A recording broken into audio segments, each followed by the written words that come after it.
তো hello guys, আসসালামু আলাইকুম। সবাই কেমন আছেন? তো আমি তো অনেক দিন ধরে কন্টেন্ট ভিডিও বানাচ্ছি, আপনারা দেখছেন। তো এটা হচ্ছে আমার ভাগিনা।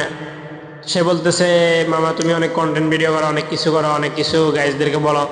আজকে আমিও কিছু বলতে চাই দর্শকদেরকে।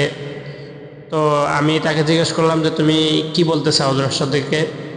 তো সে বললো আমি একটা কবিতা আবৃত্তি করে শোনাবো। তো তাই আজকে আপনাদের সামনে নিয়ে আসলাম তাকে কবিতা আবৃত্তি করার জন্য। তো তুমি কি কবিতা আবৃত্তি করার জন্য প্রস্তুত? আসসালামু আলাইকুম। আমি কবিতা আবৃত্তি করার জন্য প্রস্তুত। হ্যাঁ, তাহলে তুমি তোমার কবিতাটা আবৃত্তি করে শোনাবে দর্শকদেরকে। নেমন্তন্ন। অন্নদা শঙ্কর রায়, যাচ্ছ কোথা চাংড়ি পোতা, কিসের জন্য নেমন্তন্ন? বিয়ে বুঝি না বা বুঝি, কিসের তবে ভজন হবে? শুধুই ভজন, প্রসাব ভজন, কেমন প্রসাব যা খেতে চান? আর কি খেতে চাও? ছানার পোলাও।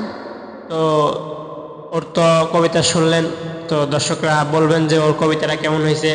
আসলে প্রথমবার তো তাই ও ঘাবড়ে গেছে। তো জানাবেন যে আসলে কবিতাটা কেমন হয়েছে। তো আজকের জন্য এখানেই শেষ। আল্লাহ হাফেজ। আপনারা সবাই ভালো থাকবেন, দোয়া রাখবেন।